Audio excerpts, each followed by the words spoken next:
नमस्कार मित्रों, hello everyone. Last video में हमने जाना कि एसआईपी क्या है और एसआईपी में इन्वेस्टमेंट करने के क्या क्या फायदे हैं। आज हम लोग डिस्कस करेंगे म्यूचुअल फंड में लोग जो पैसा इन्वेस्ट करते हैं, आखिर ये कितने प्रकार के फंड में इन्वेस्ट होती है और वो क्या क्या है। म्यूचुअल फंड में टोटल 5 प्रकार के फंड होते हैं। Number 1 equity, number 2 debt, number 3 hybrid, number 4 solution united और नंबर 5 है अदर स्कीम। आज हम इस वीडियो में सिर्फ इक्विटी के बारे में बात करेंगे। नेक्स्ट वीडियो में और सब टॉपिक को कवर करेंगे।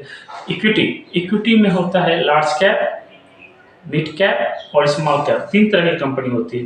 नंबर 1 लार्ज कैप में टॉप 100 कंपनी जो आती है मार्केट कैप के हिसाब से, वो लार्ज कैप में आती है। लार्ज कैप फंड में मिनिमम 80%, लार्ज कैप फंड जो है उसमें मिनिमम 80% आपको लार्ज कैप स्टॉक ही रखना पड़ती है।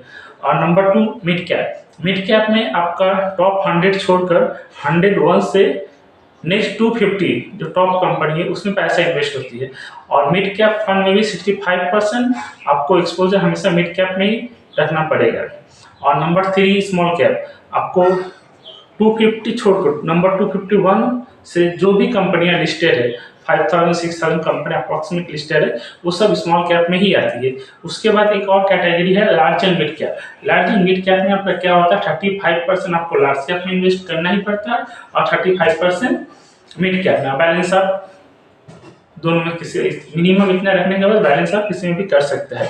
और एक कैटेगरी है multi cap fund. Multi cap में 25% लार्ज कैप में जाता है, 25% मिड कैप और 25% स्मॉल कैप। तीनों में 25 रखने के बाद बैलेंस आप किसी में भी फंड मैनेजर को जो सेक्टर अच्छा लगता है, लार्ज कैप अच्छा तो लार्ज कैप या फंड में अपने हिसाब से रख सकता है। और फ्लेक्सी कैप में क्या है, फ्लेक्सी कैप में आपको 65% इक्विटी मेंटेन करना पड़ता है। इसमें आपको लार्ज कैप अच्छा लगे तो लार्ज कैप ज़्यादा हो सकता है, मिड कैप अच्छा लगे तो फंड मैनेजर को मिड कैप में एक्सपोजर ज़्यादा हो सकता है, स्मॉल कैप अगर अच्छा लगे तो स्मॉल कैप में एक्सपोजर ज़्यादा हो सकता है। इसके बाद एक कैटेगरी है फोकस 30 फंड। फोकस 30 फंड में क्या है, बेस्ट जो 30 स्टॉक फंड मैनेजर को जो भी बेस्ट 30 स्टॉक लगे वो 30 स्टॉक सिलेक्शन करके रख सकता है। और एक कैटेगरी है वैल्यू फंड। वैल्यू फंड में जनरली हाई डिविडेंड जो स्टॉक होता है उसको फंड मैनेजर सिलेक्शन कर सकते हैं। इक्विटी में एक कैटेगरी है आपका सेक्टरल और thematic fund. Sectoral thematic fund ये इंडस्ट्री वाइज इसका एक्सपोजर रहता है, जैसे आपका वो pharma, IT, defence, FMCG etcetera. This is called sectoral fund.